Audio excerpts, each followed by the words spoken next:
Rain lashed against the window of the small Portland apartment as Sara Mitchell stared at the kitchen clock. 3:47 a.m. Thomas would be in Chicago for 3 more days. 72 hours. It was now or never.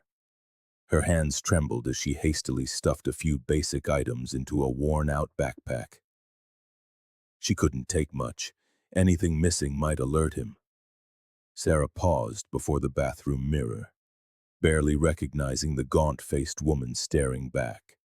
Deep dark circles, cheekbones sharpened by weight loss. Eyes that had forgotten how to hold any light. "Can you do this?" she whispered, the words feeling alien in the apartment's silence. It had been months since she'd spoken aloud when she was alone. Thomas could always be listening.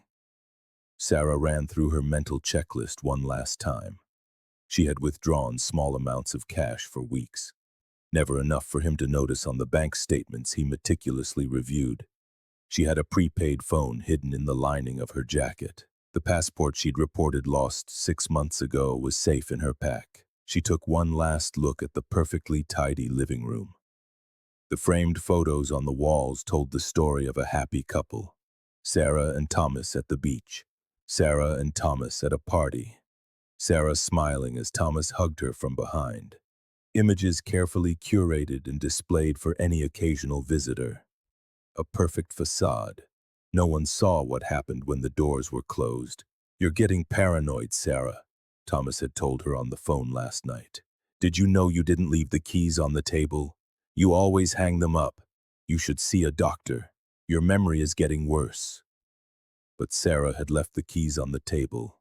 She was sure of it. Just as she was sure she had sent that email to her boss, the one that mysteriously never arrived. Just as she was sure her mother had called that Sunday, even though Thomas insisted the phone never rang. Sara grabbed her backpack and headed for the door. She stopped as she passed the coffee thermos Thomas had given her on their first anniversary. "So you'll always think of me," he'd said with a smile. She later discovered the tiny GPS tracker hidden in its base. The phone suddenly rang, making Sara jump. The caller ID showed Thomas. Her heart hammered against her ribs. How could he know? She let it ring, the seconds stretching into hours. Finally, the ringing stopped and the screen showed one missed call. A moment later, a text message arrived. "Just wanted to say goodnight, honey." A second text followed. "By the way, I think you forgot to turn off the security cameras again. I've told you 1,000 times, love you." Sara felt the floor drop out from under her. The cameras. Of course. The damned cameras Thomas had installed for her safety. Tiny, discreet, strategically placed in every room. How much had he already seen?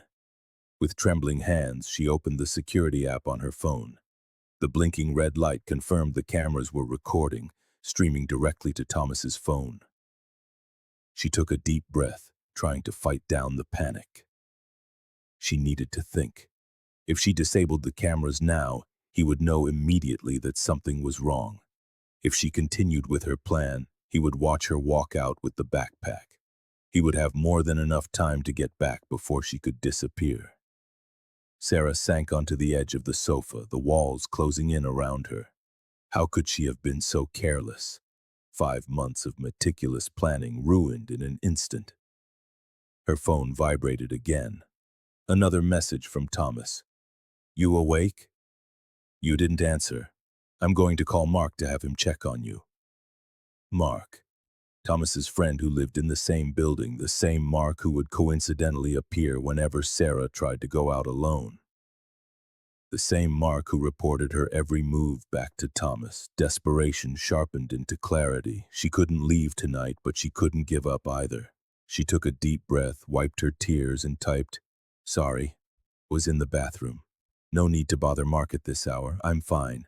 Just couldn't sleep. Going to make some tea and go back to bed. Love you." She sent the message and walked back to the bedroom. With movements that were deliberately normal for the cameras, she made tea in the kitchen. Then she lay down in the marital bed she shared with the man who had turned her life into an invisible prison. As she stared at the ceiling, Sarah's mind worked frantically. Thomas had anticipated her escape plan, or at least he suspected enough to watch her more closely. She would need a completely different strategy. Her phone vibrated one last time. "Good night, my love. Get some rest. Remember, I always know what's best for us." Sara switched off the bedside lamp, aware that even though the room was dark, Thomas's electronic eyes were still watching. Tomorrow she would pretend everything was normal. She would smile for the cameras, follow the routine he expected, and begin to plan all over again. Because now she understood something fundamental. To escape Thomas Blackwood, she would first have to disappear in plain sight. The next 2 days passed in a haze of studied normalcy. Sara woke at 6:30 a.m., made coffee in a regular mug, never the thermos, and left promptly at 7:45 a.m. for the bookstore where she worked. Thomas called her at exactly 12:30 p.m. during her break, and she answered with the appropriate enthusiasm. "How's your day going, honey?" he would ask, his voice warm and concerned. "Good. We sold 3 copies of that bestseller you mentioned," she would reply, knowing he liked it when his suggestions proved successful. The conversation always seemed normal, but Sara had learned to detect the small, hidden tests. "Did you have lunch with Jennifer today?" When Thomas knew perfectly well Jennifer didn't work on Tuesdays. "Did you get my email about the bills?" When he hadn't sent one. Little traps to see if she was lying. That Wednesday afternoon, while arranging a new book display, Sara noticed a middle-aged man browsing the biography section. Something in the way he moved and how he seemed to be watching the people more than the book set off her internal alarms. Had Thomas hired someone to watch her?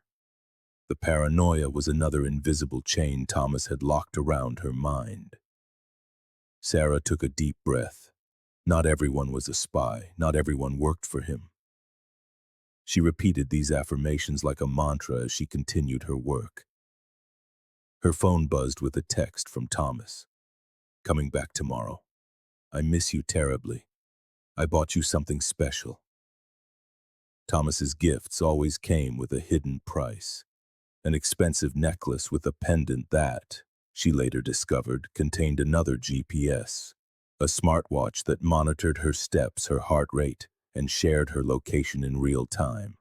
A new car with a navigation system that logged every destination. Generosity designed as a gilded cage. Leaving the bookstore that evening, Sara made an impulsive decision. Instead of going straight back to the apartment, she walked into a nearby coffee shop. A small act of rebellion. She ordered a coffee and sat in a corner watching normal people live normal lives. Couples talking without fear, people checking their phones without clearing their history afterward.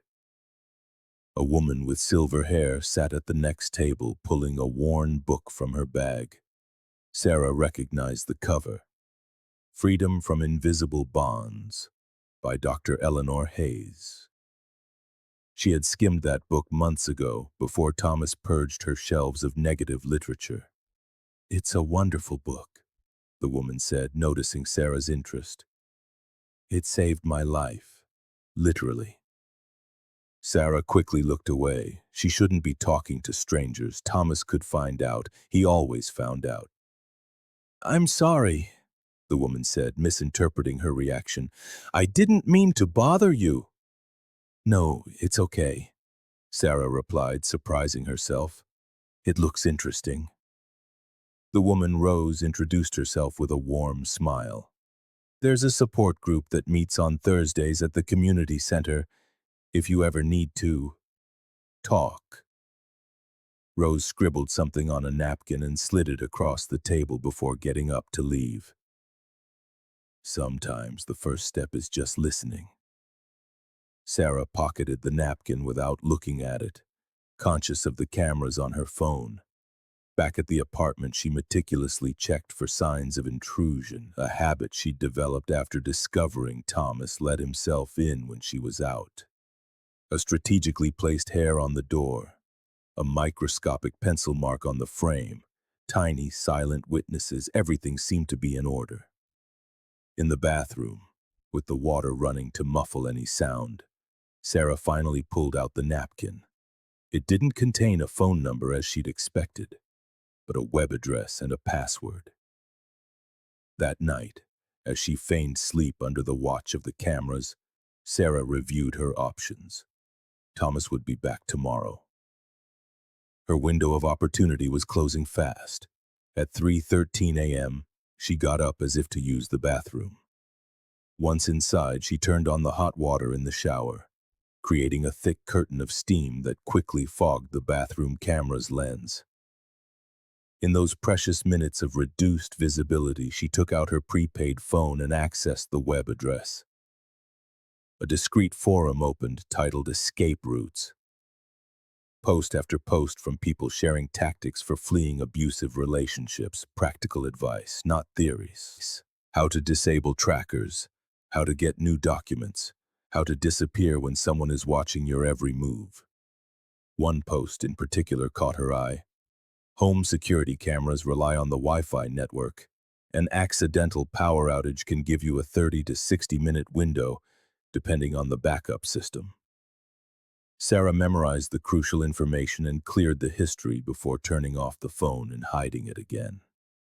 She took a quick shower, aware that too long of a bath at this hour would be suspicious. Back in bed, her mind was working with a clarity she hadn't felt in years. Tomorrow was Thursday. Thomas would arrive at 7 o'clock p.m. The meeting Rose had mentioned started at 6 o'clock p.m. She wouldn't have time to attend, but the community center. For the first time in a long time, Sara felt something like hope, a tiny fragile spark, but real. The next morning, she prepared breakfast with mechanical precision. She cleaned the apartment until it shone exactly as Thomas would expect. At work, she smiled at customers while her mind calculated times and distances. At 5:30 p.m., she left the bookstore and walked directly to the community center, knowing she had exactly 90 minutes before Thomas would arrive at the apartment and notice she was gone. The building was old but well-maintained. Sara hesitated at the entrance, fear threatening to paralyze her. What if it was a trap? What if Thomas had orchestrated all of this? What if Rose worked for him?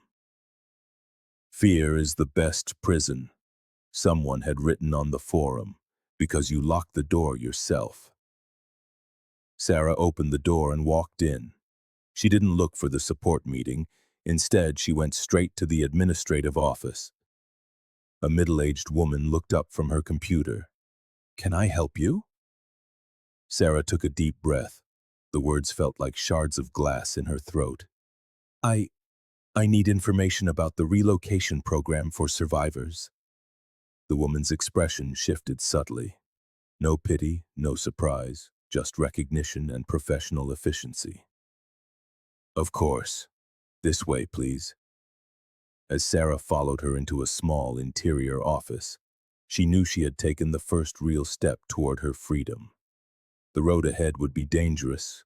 Thomas would not give her up easily. But for the first time in 3 years, Sara Mitchell was making a decision that Thomas Blackwood hadn't programmed for her. And that, in itself, was a victory. The inner office was small but welcoming, with no windows to the outside. A safe space designed for conversations that weren't meant to be overheard. "My name is Diane Cortez," the woman introduced herself as she closed the door. "I'm the coordinator for the Survivor Assistance Program." Sara perched on the edge of her chair, mentally calculating the minutes she had left, 57 until Thomas arrived at the apartment. "I don't have much time," she explained, the words tumbling out. "He's coming back today." Diane nodded, needing no further explanation. She pulled out a form, but noticing Sara's anxiety, set it aside. "Let's do this differently. What do you need most urgently?" "To disappear." Sara answered without hesitation. He has cameras in our apartment, trackers on my phone, in my car, probably in my clothes. He always knows where I am. Diane showed no surprise. Instead, she opened a drawer and pulled out what looked like a small flashlight. Electronic device detector, she explained. It's not perfect, but it will find most conventional trackers. She passed the device over Sara's purse. It remained silent until it reached a small, decorative keychain. The detector emitted a soft buzz. A birthday gift, Sara murmured, feeling sick as she remembered how Thomas had insisted she always carry it. For safety, he had said. Diane placed the keychain inside a small metallic bag. RFID shielding. It'll block the signal temporarily. When you're ready to get rid of it, don't destroy it. Leave it in motion. On a taxi, a bus. Create a false trail. In the next 40 minutes, Sara received more practical information than she had gathered in months of solitary planning. Resources for survivors, contacts in 3 different states, techniques for evading digital surveillance. The program can provide you with temporary housing in a secure shelter, Diane explained. Confidential address, no digital footprint. From there, we can work on a long-term plan. Sara glanced at the clock. 22 minutes. Panic threatened to choke her. I can't go today. He would notice I'm gone immediately. Then we'll set up a structured exit plan, Diane replied, pulling out a new form. Step by step. In 15 minutes, they designed a strategy that seemed almost possible. Sara would leave during her lunch hour tomorrow, using the excuse of a book launch event that Thomas had previously approved. She would go to the shelter instead of returning to work. The program would provide a falsified medical statement to her employer, explaining a prolonged absence. And the cameras? Sara asked. If I simply vanish, he'll see the whole plan laid bare on last night's security footage. Diane offered a faint smile. Have you ever heard of a denial of service attack? Your home router can't handle too many requests at once. If it gets enough, it temporarily crashes. She handed Sara a small USB drive. Detailed instructions are on it.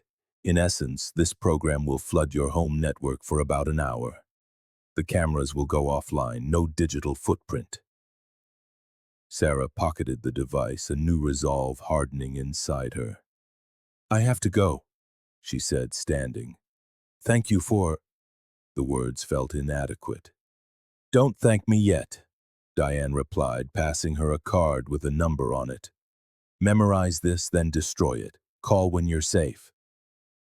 The journey back to the apartment was a torment of adrenaline and dread. Sara arrived at exactly 6:47 p.m., 13 minutes before Thomas. Just enough time to set the stage. She placed shopping bags on the counter, groceries she'd bought specifically for his favorite dinner. She quickly changed into the blouse he had complimented last week. She put on soft music, his approved selection, every detail meticulously crafted to placate him, to lull his suspicion to sleep. When the key turned in the lock at 7:02 p.m., Sara was chopping vegetables in the kitchen, the perfect picture of a devoted girlfriend. Thomas dropped his briefcase by the door and wrapped his arms around her from behind, kissing her neck. I missed you, he murmured against her skin. I missed you too, she replied, the practiced words sounding almost sincere. Dinner unfolded like a well-rehearsed play. Sara asked about his trip. Thomas spoke at length about important meetings and people who were impressed with his work. She nodded at the right moments, smiled when expected, and feigned surprise at his anecdotes. I brought you something, he said finally, pulling out a small velvet box. Sara's stomach clenched. More golden bars for her cage. It was a delicate silver bracelet with tiny charms. Each one represents a special moment of ours, Thomas explained, pointing to the tiny symbols. Our first trip to the beach, the cabin in the mountains, the restaurant where we celebrated your promotion. Sara examined it carefully, searching for the inevitable tracker. She found nothing obvious, a fact that only deepened her anxiety. Surveillance technology was always improving. "It's beautiful," she said, allowing Thomas to fasten it onto her wrist. A new chain, elegant and gleaming. Later that night, as Thomas slept, Sara slipped quietly into the bathroom. With the water running again, she plugged the USB into her prepaid phone and reviewed the instructions. The program was surprisingly simple to run. She scheduled it to activate at 11:30 a.m. the next day, during her supposed book presentation. Returning to bed, Thomas pulled her close, half asleep. "Everything okay?" he mumbled. "Just a little insomnia," she whispered, nestling against him, her contempt hidden beneath a gesture of affection. "Take one of your calming pills," he suggested, stroking her hair. "You need to rest. Tomorrow I want you to meet a new colleague who's coming for dinner, Martin Reeves. I think you'll like him." Sara tensed involuntarily. A new friend of Thomas's meant a new warden, another person inserted into her life to monitor her. "That sounds nice," she replied with false enthusiasm. As the clock ticked slowly toward dawn, Sara mentally rehearsed every detail of the plan. The book presentation provided the perfect alibi to leave without raising immediate suspicion. The network attack would knock the cameras offline. She would have roughly 4 hours before Thomas expected her to return from work. 4 hours to disappear. The biggest risk was the new bracelet. With no time to examine it properly, she had to assume it contained a tracker. She would leave it behind at the last moment, perhaps on public transport, to create a false trail. As Thomas slept beside her, his breathing soft and even, Sara pictured the empty apartment. Thomas's phone ringing, unanswered. His growing frustration turning to rage, the calls to her friends, her work, the frantic search. For the first time, the thought brought not terror, but a cold, sharp thrill of satisfaction. Tomorrow, Sara Mitchell would vanish and Thomas Blackwood would have no idea how to find her. The next morning dawned with an almost cruel clarity. Sara prepared breakfast with mechanical movements while Thomas checked his email at the table, occasionally commenting on incompetent colleagues or difficult clients. The morning routine, as familiar as it was suffocating. "Are you sure you can't cancel that presentation?" Thomas asked as he finished his coffee. "We could have lunch together. There's a new restaurant near my office." Sara kept her expression neutral, though her pulse quickened. "The manager already announced the event. It would look bad with the regulars if I didn't show." Thomas's brow furrowed slightly, a gesture she had learned to fear. It signaled disapproval, the prelude to more intense manipulation. "I suppose your career is important," he commented in that particular tone, a perfect blend of feigned support and genuine disappointment. "Though honestly, darling, a bookstore, you could be doing so much more if you'd just let me help you."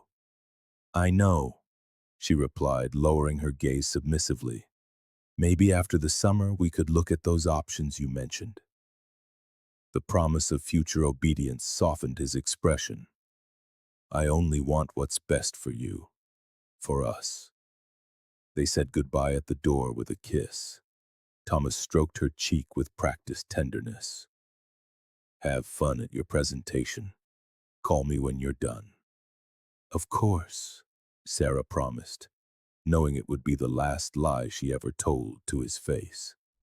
At the bookstore, Sara worked with a feverish concentration, completing pending tasks as if it were any other day. At 11:15 a.m., she informed her supervisor about the book presentation. "I should be back around 2 p.m., she explained, hating to drag her innocent colleagues into her deception. But there was no alternative. In the employee restroom, she confirmed the attack program was ready on her prepaid phone. At 11:30 a.m., precisely, she activated it. Somewhere in Portland, the rotor in the apartment she shared with Thomas began to overload with thousands of simultaneous requests. Sara left the bookstore and walked 3 blocks to a coffee shop where she had arranged to meet one of Diane's contacts. A woman in her 50s wearing a blue scarf, the recognition signal, was waiting at a table in the back. "Isabel," she introduced herself briefly. "We have 30 minutes." In the next half hour, Sara received a new prepaid phone, temporary documents, and $500 in cash. "The shelter is in Tacoma," Isabel explained. "You can't take a commercial flight. Too many digital records. You'll go by land." She handed her a bus ticket and a temporary ID in the name of Rebecca Walsh. "This will pass a basic inspection, but don't use it more than you have to." Sara packed everything into a new, nondescript bag that Isabel also provided, transferring only the essentials from her usual purse. "And this?" Isabel asked, pointing to the bracelet Thomas had given her. "It probably has a tracker," Sara replied. Isabel nodded. "Perfect. My next stop is Seattle. I'll take it with me." At 12:20 p.m., they parted ways. Isabel headed for the airport carrying the bracelet and a false trail that would keep Thomas looking in the wrong direction for crucial hours. Sara walked to a thrift store, where she bought clothes different from her usual style and cheap sunglasses. In the public restroom of a gas station, she changed completely and tucked her hair under a cap. The transformation wasn't dramatic, but it altered her silhouette enough for the security cameras. By 1:45 p.m., she was sitting in the bus station, a book open in front of her as camouflage, watching every entrance, every face. Had Thomas sent one of his friends to follow her? Was Mark, her neighbor and Thomas's personal spy, somewhere in the crowd? Her regular phone vibrated, a text from Thomas. "How's the presentation going? Martin is looking forward to meeting you tonight. Made a reservation at Clarkson's for 8. Sara didn't reply. Every minute of silence was a small victory, a quiet declaration of independence. At 2:30 p.m., she boarded the bus to Tacoma. She sat in the back by the window, her body thrumming with adrenaline and fear. As the vehicle finally pulled away, something inside her seemed to break. Silent tears streamed down her cheeks as Portland, the city where she had lost and was now reclaiming her freedom, gradually disappeared from view. Her phone vibrated again. 3 messages from Thomas, the tone growing progressively more tense. "Still at the presentation? Sara, answer when you see this. I called the bookstore. They said you haven't come back. Where are you?" The harassment was just beginning. Soon would come the calls to her few remaining friends, to family she had lost touch with, the feigned concern masking control and fury. Following Isabel's instructions, Sara turned off the phone and removed the battery. Then she closed her eyes, allowing herself a brief moment of rest in the eye of the storm. At 5:17 p.m., the bus arrived in Tacoma. In the terminal, a young woman with a folder was holding a small sign that read Cascadia Tours, the password Isabel had given her. "I'm Rebecca," Sara said, using her temporary identity. "I believe you have a tour reserved for me." The woman, Tracy, a coordinator for the shelter, led her to a gray sedan parked on the lower level of the garage, where there were no visible cameras. "Welcome to Tacoma," Tracy said once they were in the car. "The shelter is about 20 minutes away. Do you need any medical attention? Did anyone follow you?" "I'm physically fine," Sara answered. "And no, I think we lost him, at least for now." Tracy drove through the city, taking back roads and occasionally making unnecessary turns to detect any potential tails. Finally, they arrived at an ordinary-looking apartment building in a middle-class neighborhood. "It looks like a normal residential complex," Tracy explained as they entered through the underground parking garage. "But the apartments on the 3rd floor are part of our program. 24-hour security, restricted access, secure communication protocols.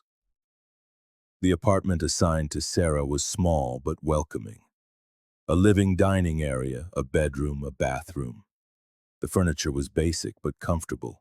There were no luxuries, but there was something infinitely more valuable: safety. "We'll talk about the next steps tomorrow," Tracy said. "For now, just rest. There's food in the fridge. The phone only works for internal calls. If you need anything, dial 101 for security." When Tracy left, Sara walked slowly through the apartment, touching every surface, every piece of furniture. She opened empty closets and drawers that would soon hold her few belongings. She looked out the window, which faced an inner courtyard with no view of the street. For the first time in 3 years, she was in a space with no hidden cameras, no microphones, no invisible eyes tracking her every move. She sat on the small sofa, letting the reality of her situation wash over her. She had escaped, but she had also lost everything: her job, her possessions, the few relationships that Thomas hadn't systematically destroyed. This was the price of freedom. A message appeared on her new prepaid phone from an unknown number. "Bracelet in Seattle. Target confused. 12 to 24-hour lead. Rest." Isabel had done her part. The decoy was working. Sara lay back on the sofa, exhaustion finally overtaking the adrenaline. Her mind replayed fragments of the last 3 years. How Thomas had swept into her life with irresistible charm. How he had gradually begun to help her. With small decisions, then medium ones, then finally with every aspect of her existence. How he had replaced her confidence with doubt, her independence with need, her joy with constant fear. "Abuse doesn't always leave visible marks," Diane had said during their conversation. "Coercive control destroys from the inside out. Rebuilding takes time." Time. The concept felt alien now, time without schedules approved by Thomas. Without constant reports of her whereabouts. Without permission needed for every decision. Sara Mitchell closed her eyes, letting the tears flow freely. Tears of relief, of loss, of fear for the uncertain future. But for the first time in a long time, they were also tears of hope. She had taken the hardest step. She had escaped. And as the sun set over Tacoma, her new temporary city of refuge, Sara made a silent promise. Thomas Blackwood would not have the last word in her story. 5 years later, Portland, Oregon. The conference room at the Family Justice Center was filled to capacity. Social service professionals, police officers, lawyers, and survivors had gathered for the seminar titled "Coercive Control: Recognizing Invisible Abuse." At the podium, a woman in her early 30s adjusted the microphone. Her hair, now cut short with auburn highlights, framed a face that had regained its vitality. She wore a navy blue suit that radiated professionalism and confidence. Sara Mitchell, now legally Sara Lawson, took a deep breath before she began. 5 years and 3 months ago, I escaped from a man who never once laid a hand on me to hurt me."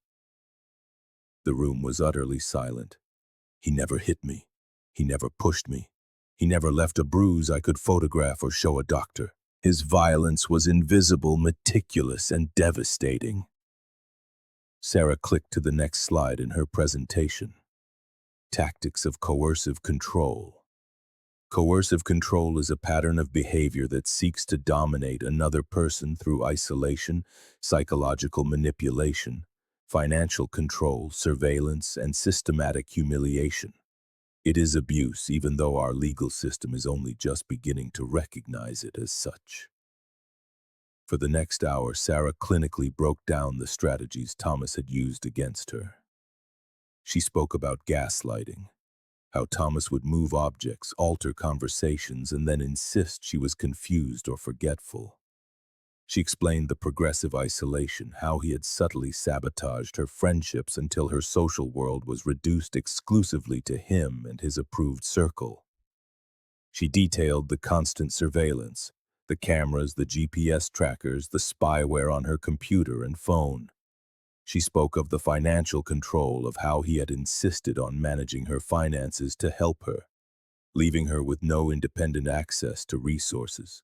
She described the coercion and the veiled threats, never explicit, always disguised as concern. The most dangerous part, Sara continued, was how invisible it all was to everyone else. To the outside world, Thomas was the perfect boyfriend, attentive, generous, always worried about my well-being. His expensive gifts looked like tokens of affection, not what they truly were, tools of surveillance and control.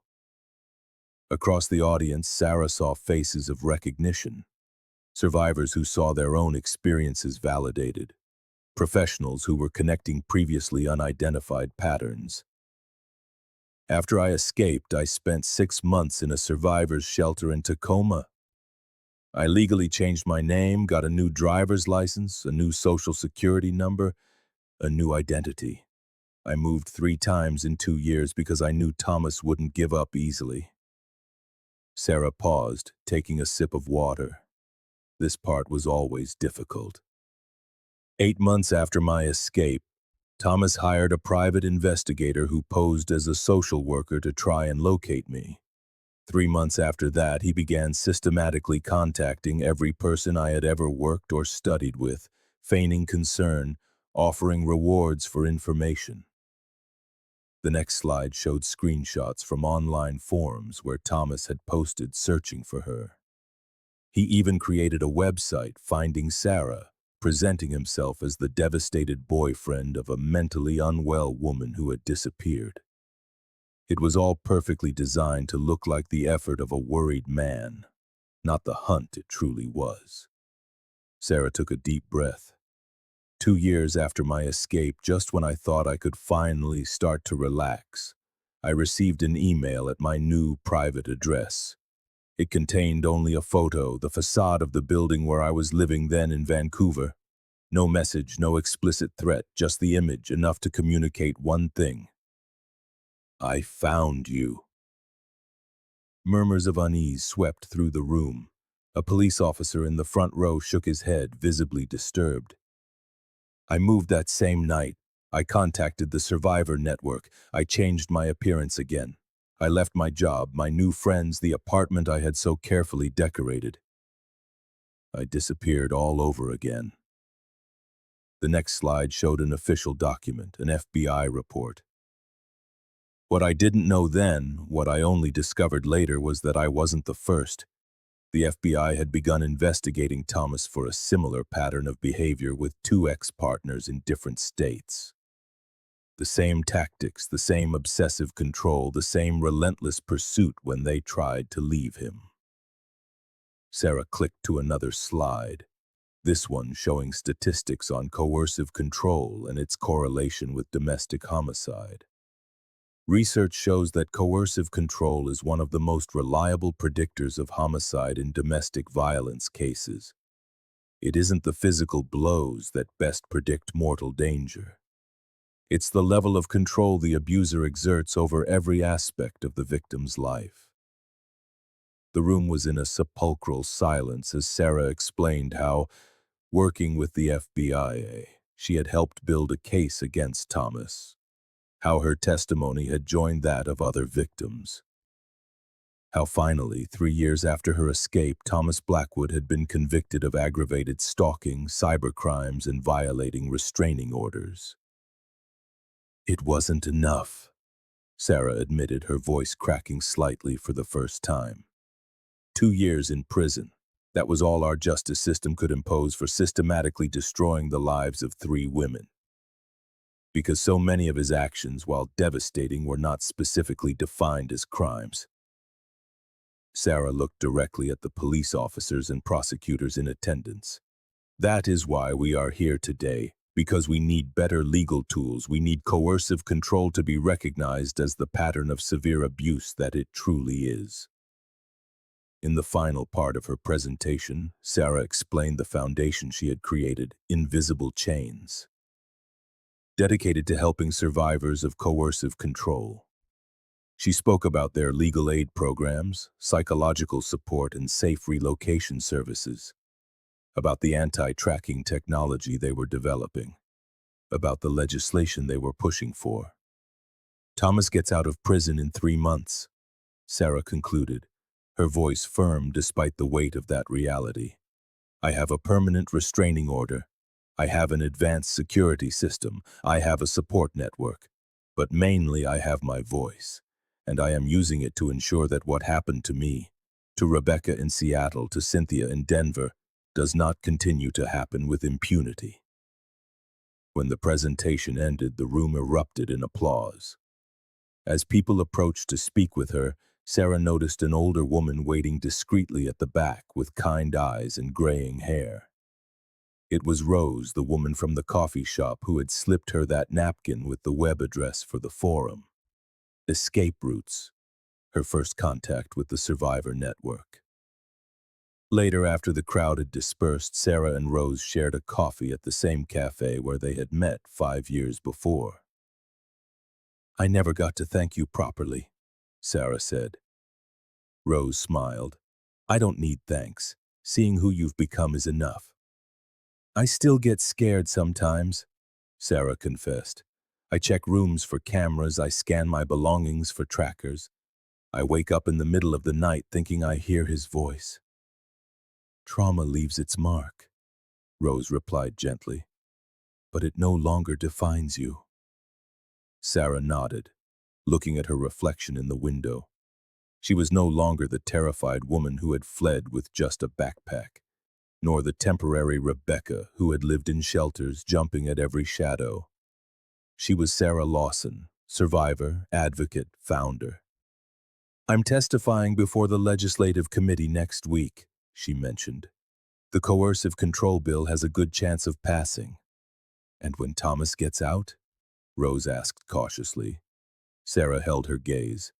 I'll be ready, I'm not hiding anymore. As she returned to her apartment that night, Sara thought of all the women who had contacted her foundation over the last year. Women trapped in relationships where the chains were invisible but just as real. Women who doubted their own perception after years of systematic gaslighting. Women who believed that without bruises there was no abuse. Her phone vibrated with a message from her assistant. Another interview request, this time from a national podcast on domestic violence. 5 years ago, Sara had escaped in silence, disappearing like a ghost to survive. Now her voice was her most powerful weapon, and Thomas Blackwood could no longer silence it. The day Thomas Blackwood was released from prison, a fine rain was falling over Portland. Sara watched him on her computer screen, connected to a live feed from the penitentiary system that her contact at the FBI had provided, an unofficial courtesy for survivors in high-risk cases. Thomas looked thinner, his usual elegance slightly diminished by the wrinkled suit he had worn on the day of his arrest. But his posture, the way he moved as he completed the final paperwork, retained that unshakable confidence she knew so well. Are you sure you want to watch this?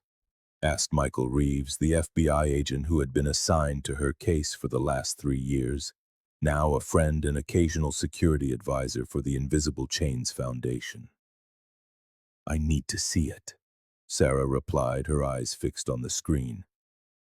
I need to know the exact moment he's back in the world. On the feed, Thomas collected his personal belongings and signed the last documents. He never once looked toward the camera, though he surely knew he was being recorded. He had always been conscious of appearances. At 9:47 a.m., Thomas Blackwood walked through the gates of the Sheridan Federal Correctional Institution and got into a waiting taxi. Free again. Sara closed the laptop and took a deep breath. The surveillance team is active, Michael reported, checking his phone. 2 agents will be following him discreetly for the next 72 hours. If he violates the restraining order by coming within 500 yards of you or your offices, he'll be arrested immediately. Sara nodded, grateful for the precautions but aware of their limits. Thomas was too smart to openly violate a court order. His methods had always been more subtle. "I have a meeting with the Legislative Committee at 12 o'clock p.m., she said, consulting her schedule. "I'm not canceling it." Michael looked at her with concern. "We could reschedule, give it a few days to see what Thomas does, where he goes." "No," Sara said firmly. "If I cancel, if I change my routine in the slightest, I'm giving him power over me again. I won't live like that anymore." The determination in her voice left no room for argument. Michael simply nodded. "In that case, you'll accept additional protection. Elena will accompany you as your personal assistant. She's one of our best agents in witness protection." Sara agreed.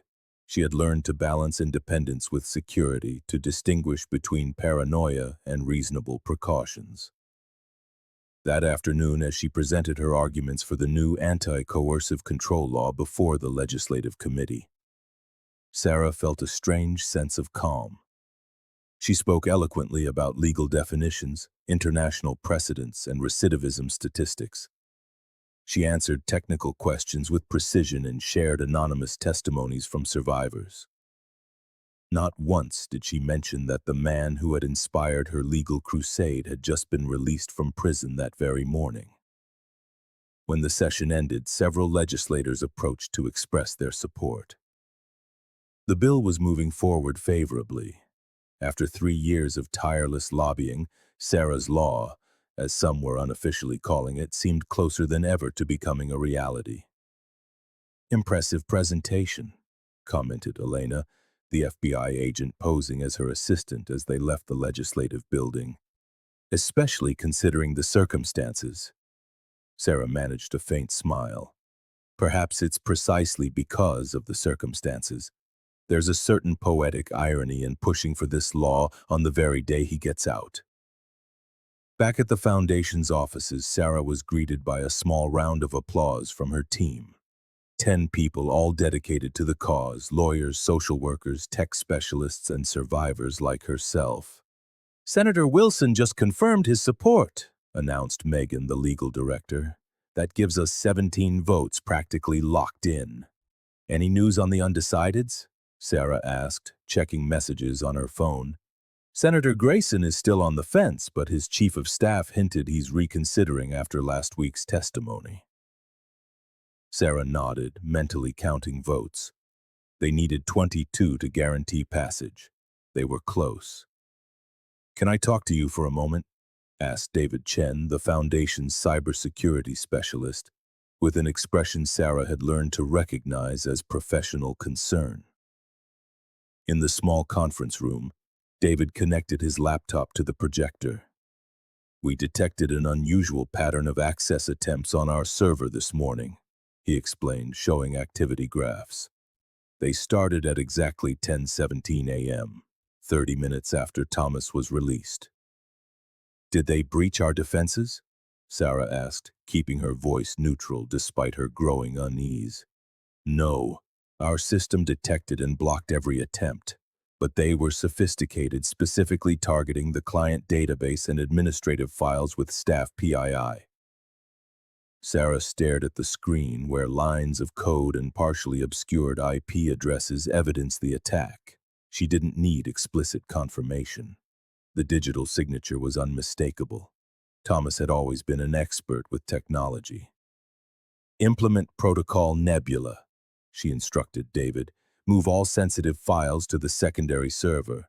Add another layer of encryption, and notify all staff to activate two-factor authentication for every system, including their personal accounts." David nodded, already typing on his computer. "We've notified the FBI. Michael is already aware," Elena said from the doorway where she had been standing guard. "We're tracing the origin of the access attempts." That night, as Sara drove to her apartment, she noticed a black car that seemed to follow her for several blocks before turning in another direction. It could be paranoia. It could be a coincidence. Or it could be one of Thomas's friends, resuming old surveillance duties. In her building's underground parking garage, Sara carefully scanned her surroundings before getting out of the car. The security system she'd installed sent alerts directly to her phone if anyone tried to access her apartment. So far, no notifications.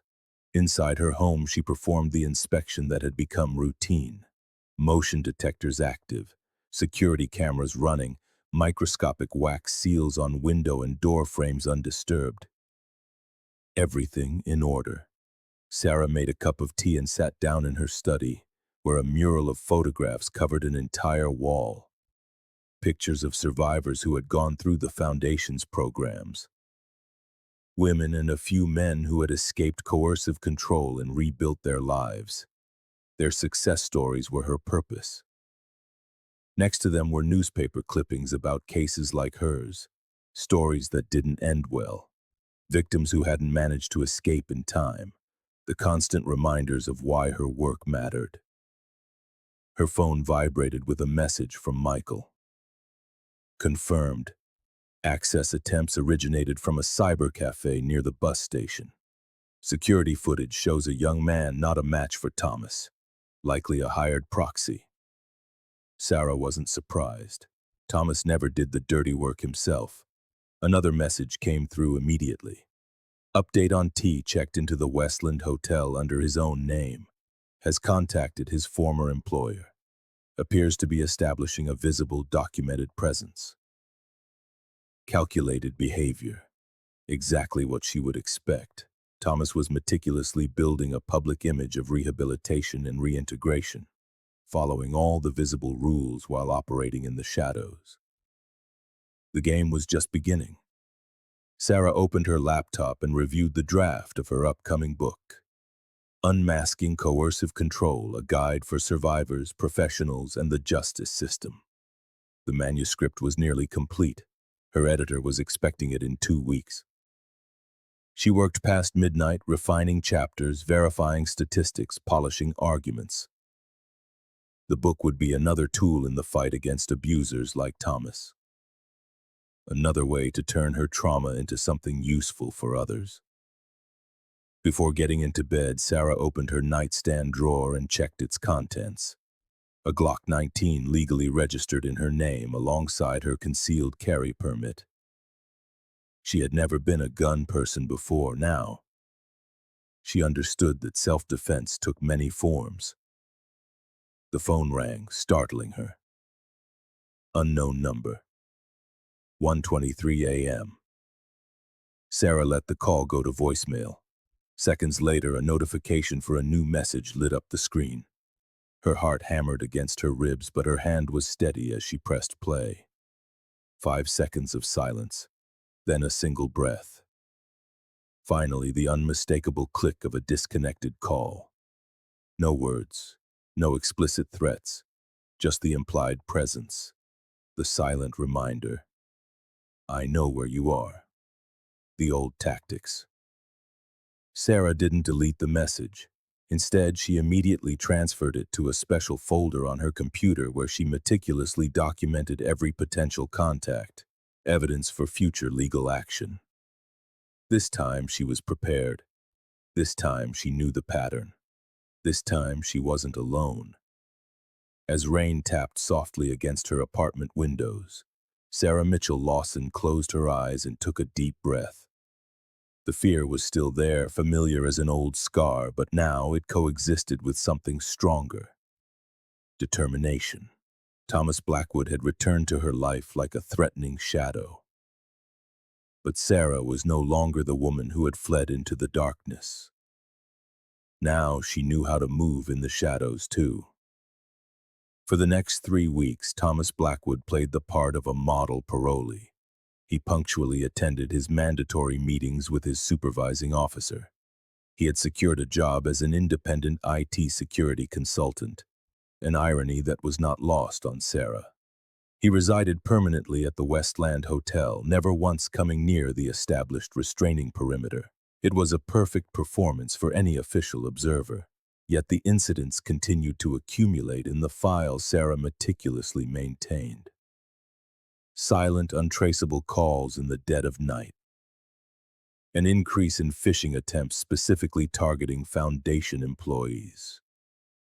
The strange coincidences of running into old mutual friends in places she frequented. You can't prove it's him, Megan pointed out during a security meeting at the Foundation. Legally, we need concrete evidence to claim a violation of the restraining order. This is exactly how he operates, Sara replied, frustrated but not surprised. Always with enough distance to keep his hands clean. Always on the very edge of what can be proven. The bill on coercive control had advanced to its final voting phase, scheduled for the following week. The pressure was mounting both on the legislative front and from the constant surveillance Sara felt on her shoulders. "We have a problem," David Chen announced, rushing into Sara's office that afternoon. "Someone's leaked your full itinerary for next week on a dark web forum. Everything. Hotels, conference rooms, even the restaurants booked for your lunches in Olympia." Sara felt the floor shift beneath her feet. The next week, she was traveling to the state capitol for the bill's final vote and a series of interviews with local media, information that only her closest team knew. "How is that possible?" she asked, as David connected his laptop to show her the leak. "The post was deleted minutes after it appeared, but our monitoring system caught a screenshot," he explained. "It looks like someone had brief access to our shared calendar server." "A security breach?" David shook his head. "We found no evidence of an external hack. This looks internal." The implication hung heavy in the air. Someone inside the Foundation had deliberately leaked the information.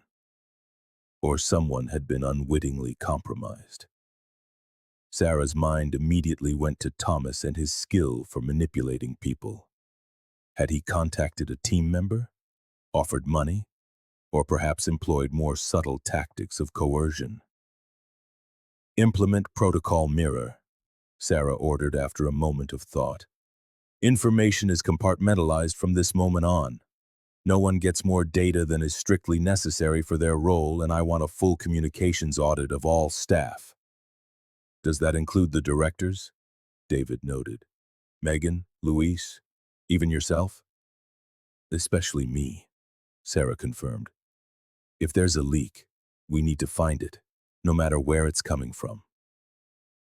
That night, Sara convened an emergency meeting with her inner circle.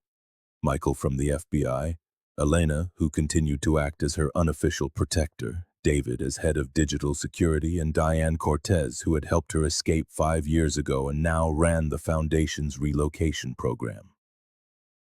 "We need to completely change the plan for next week," Sara explained. "Thomas knows the leaked itinerary, which means we have to create an entirely new one." "Wouldn't canceling the trip be safer?" Diane suggested. Sara shook her head firmly. "Canceling is surrendering. The vote is on Wednesday. I need to be there." For the next 2 hours, they designed an alternative plan. Different routes, lodging in private residences instead of hotels, travel in vehicles not registered to the Foundation. Measures that would seem excessive to anyone except someone who had experienced the obsessive determination of Thomas Blackwood. "We should also consider a reverse trap," Michael suggested thoughtfully. "Keep the original itinerary as a decoy with agents watching every location," Sara finished, considering the strategy. "If Thomas or one of his contacts shows up, we'd have concrete evidence of a violation."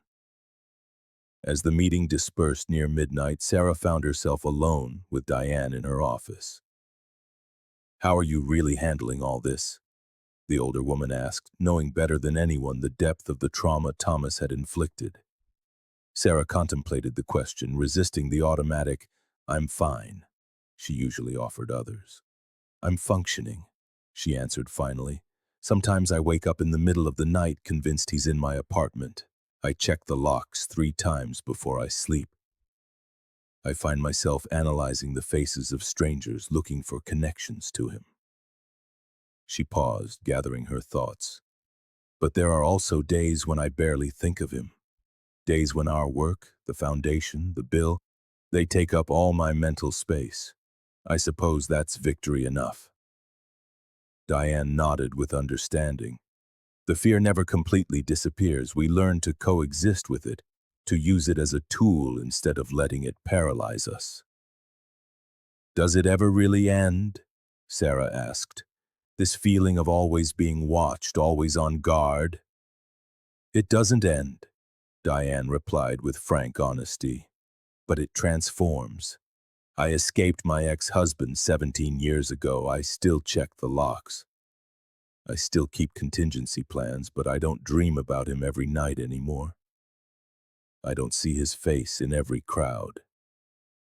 The following Monday, Sara prepared for her trip to Olympia, following the new secret itinerary. As she packed a small suitcase, she received a text from an unknown number. Blue was always your best color, especially for important presentations. Sara froze, her eyes fixed on the navy blue dress she had just placed in the suitcase, the one she planned to wear for the legislative session on Wednesday. She immediately called Michael, who arrived at her apartment in record time with a security technician. Full sweep, Michael ordered as the tech began examining the apartment with specialized equipment. Walls, ceilings, electronic devices, everything. Sara remained silent, watching the technician work methodically. The message could only mean one thing. Somehow, Thomas had gained visual access to her apartment or her private communications. After 2 hours of intensive searching, the technician located the device. A wireless micro camera barely larger than a pinhead hidden in the frame of a painting Sara had bought the week before at a downtown gallery. Sophisticated, the tech commented, carefully disabling it. Long-life battery, encrypted transmission to an external server. How did it get there? Sara asked, feeling the familiar sense of violation she thought she had left behind. The painting, Michael replied. Do you remember where you bought it exactly? West Side Gallery, an emerging artists exhibit, Sara recalled. I was there for about 20 minutes, paid cash. Michael made a note to investigate the gallery, though they both knew what he would likely find. Some indirect connection to Thomas. A temporary employee, recently hired, an artist who happened to know someone connected to him. The degrees of separation always carefully calculated. We have to assume there are more, Sara said as the technician continued the search. And we have to assume he's seen everything I've done in this room for the last week. That included preparations for the trip, phone calls about strategy, and, most disturbingly, intimate and vulnerable moments she had believed were private. By midnight, the technician had found 3 more devices, another in the bedroom, one in the kitchen, and a keylogging system installed on her personal computer. Your apartment is clean now, Michael assured her when they finally finished. But he knows we found them, Sara completed, and he probably already has a backup plan in motion. That night, instead of staying in her compromised apartment, Sara moved to an FBI safe house. It was a change of plans Tomas would surely anticipate, but it would at least grant her one night of genuine rest. As she tried to fall asleep in the austere but secure room, Sara reflected on Tomas's almost supernatural persistence. 5 years after her escape, 3 years after his conviction, weeks after his release, time had not diminished his obsession. Her phone vibrated with an incoming email, an automated notification from her home security system. Motion detected in her apartment. Her heart hammering, Sara opened the surveillance app.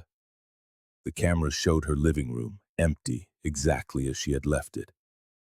Yet something had triggered the motion sensor. She zoomed in, scrutinizing every visible corner. Nothing seemed out of place, then, almost imperceptible at first, she noticed a small object on the coffee table. A single red rose where there had definitively been none when she left. Sara immediately called the security team. While she waited for their response, a text message arrived on her phone. Always one step ahead, Sara, always. The cameras work both ways. With trembling hands but renewed determination, Sara blocked the number and took a deep breath. On Wednesday, the bill would face its final vote. 3 years of work would culminate in real legislation, protecting countless survivors. Tomas could keep playing his twisted power games, could keep trying to psychologically destabilize her, but Sara was no longer the woman trapped in an apartment full of hidden cameras, secretly planning her escape. Now she knew how to play too, and she had an entire team backing her up. The chamber of the state capitol in Olympia fell silent as the Senate president read the final result. With a vote of 27 to 22, Senate Bill 3197, criminalizing coercive control, is passed. The law will take effect in 90 days. A wave of discreet applause rippled through the public gallery. Sara, seated in the front row between Diane and her legal team, maintained the professional composure the occasion required, though inside, an overwhelming emotion threatened to break through. 3 years of relentless lobbying, hundreds of meetings with skeptical legislators, dozens of testimonies from survivors who had found the courage to share their most painful stories. Sara's law, as many were unofficially calling it, was now a reality. As the senators left the chamber, several stopped to congratulate her. Senator Martinez, the bill's primary co-sponsor, gave her a brief hug. "This is only the beginning," she said. "Other states are already requesting copies of the legislative text." In the hallway, journalists waited for statements. Sara offered carefully prepared answers, highlighting that the new law would allow prosecutors to address patterns of controlling and coercive behavior, even in the absence of physical violence. "Today, our state officially recognizes that abuse does not always leave visible bruises," she concluded. "That the systematic control of another person's life, their money, their communications, their relationships, their movements, constitutes a severe form of mistreatment that deserves a legal response." As the cameras captured her words, Sara discreetly scanned the faces in the crowd. Was Tomas watching somehow? Had he sent someone to monitor this crucial moment? The paranoia never fully disappeared. It had become a constant companion, sometimes overwhelming, other times a mere whisper in the back of her mind. Sara had learned to coexist with it, to use it as a tool for vigilance without letting it control her life. That evening, the team celebrated quietly at a private residence outside Olympia. For the first time in weeks, Sara allowed herself to relax slightly, even accepting a glass of champagne to toast their collective achievement. "To all the Saras who will come after," Diane proposed, raising her glass. "To those who will find protection under this law. To those who will be able to prove in a court of law that what happened to them was truly abuse, even if no one ever raised a hand to them."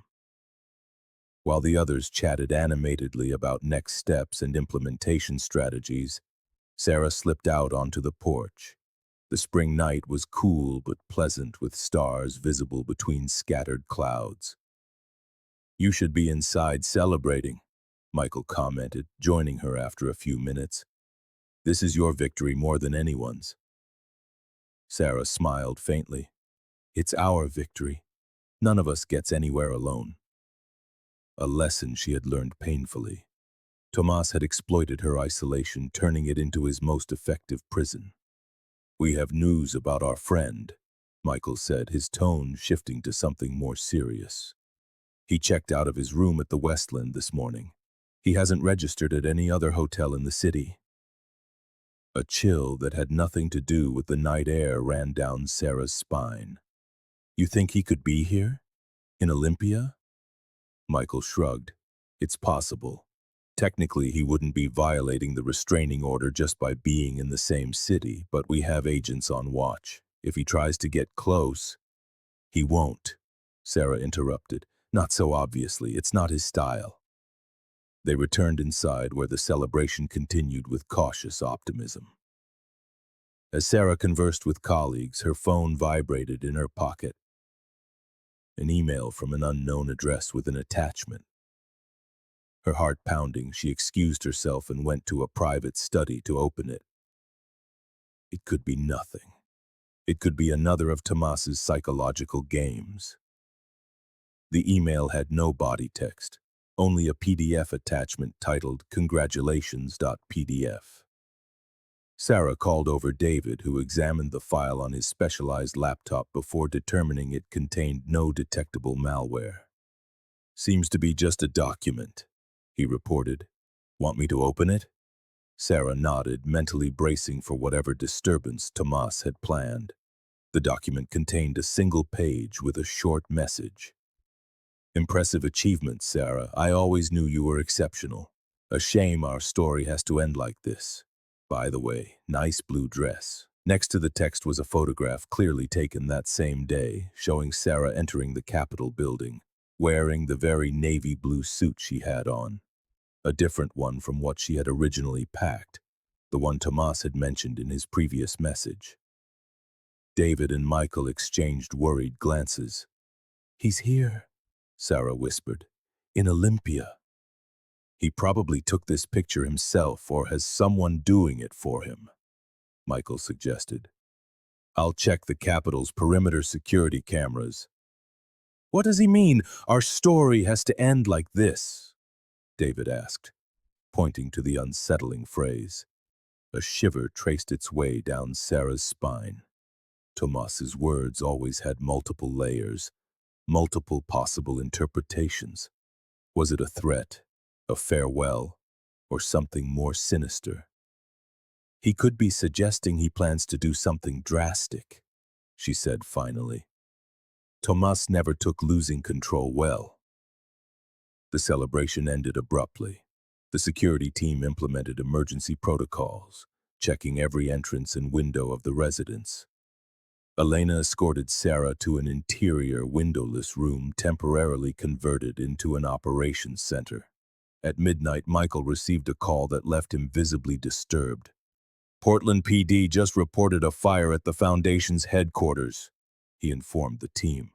"Looks like arson. The sprinkler system controlled the flames, but there's significant damage to the ground floor." Sara closed her eyes briefly, processing the information. "Any injuries?" No, the building was empty at that hour, but security cameras caught a man spraying accelerant at the main entrance. "The image quality is poor, but it's him," Sara stated with absolute certainty. "It's his message. If he can't control me, he'll try to destroy what I've built." Over the next few hours, more disturbing news arrived. Massive access attempts on the Foundation's databases. Forged emails sent to major donors, alleging misappropriation of funds. A coordinated smear campaign on social media with fabricated accusations against Sara and her team. A full-scale, meticulously planned attack, timed to coincide with what should have been her moment of triumph. "He's desperate," Diane observed as the team assessed the damage. "He knows he's lost. The law is passed. You've won, Sara. This is his last-ditch effort to reclaim some kind of control." Sara nodded slowly, a strange calm replacing her initial anxiety. Tomas was always predictable in his unpredictability. When he feels he's losing control, he escalates. When he escalates and still doesn't get what he wants, he becomes destructive. "What do we do now?" Elena asked. Sara considered the question carefully. The easy option would be to hide, to increase security, to wait for Tomas to make a mistake big enough to be arrested again. But that would mean continuing to live in his shadow, continuing to let him dictate her movements, even indirectly. "We fight back," she answered finally, "but not in the way he expects."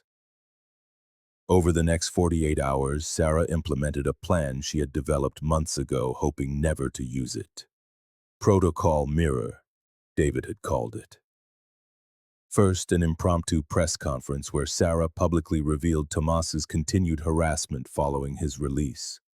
No hysteria, no drama, just documented facts, presented with the same clinical precision she had used to push the legislation.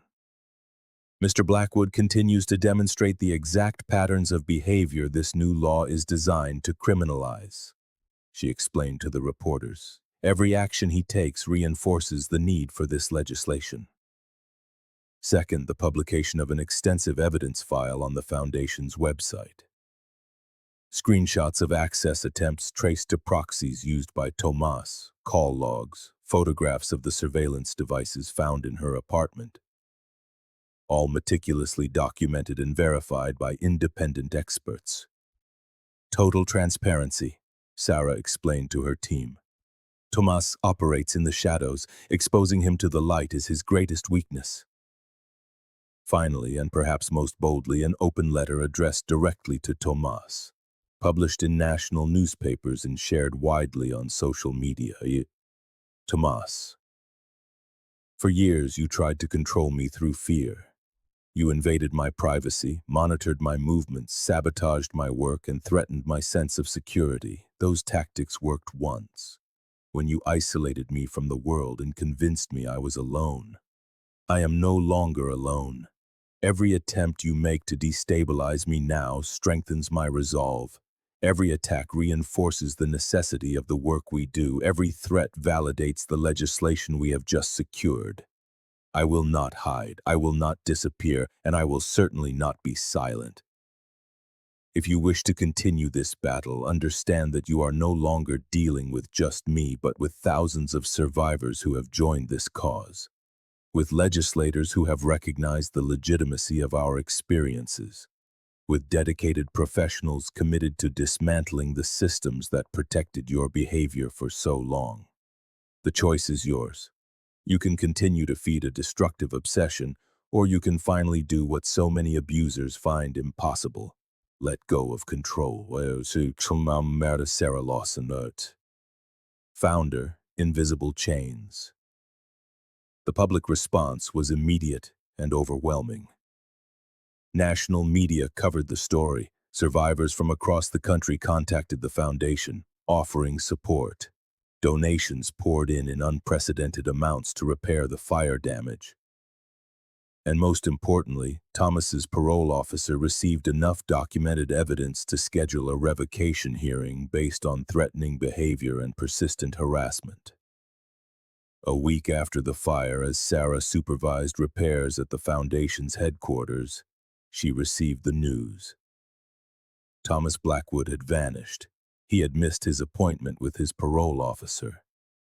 He had abandoned his hotel room without a tray. "Do you think he'll try something drastic?" Michael asked when they met to assess the situation. Sara considered the question. No, Thomas is a narcissist, not suicidal. He's too convinced of his own superiority to give up. My bet is he's crossed the border into Canada or Mexico. He'll start a new life, find new victims. We'll find him, Michael promised. He's a fugitive now. Every agency will be looking for him. Sara nodded, though they both knew Thomas was smart and resourceful. He could remain hidden for a considerable time. That night, back in a new, secure apartment, her third in 2 weeks, Sara completed the final chapter of her book. Not an artificial happy ending where all threats magically disappeared, but an honest one about the reality many survivors faced. The constant vigilance, the endless legal battles, the need to reinvent oneself repeatedly. But it was also about the strength that came from that struggle, the community that was formed, the purpose that emerged from trauma. On the last page she wrote, "I cannot promise that the fear will ever completely disappear, that the nightmares will cease, that you will stop looking over your shoulder in vulnerable moments. But I can promise you this. You are not alone in that fight. And every step we take, every law we change, every story we share diminishes the power of those who tried to define us through control and fear. Abuse thrives in silence and isolation. Our liberation begins when we shatter them both." Sara closed her laptop and looked out the window at the illuminated city. Somewhere out there, Tomas was possibly still watching, planning, obsessing. But he no longer controlled her story. She had taken back the pen, and she was writing a very different ending than the one he had planned.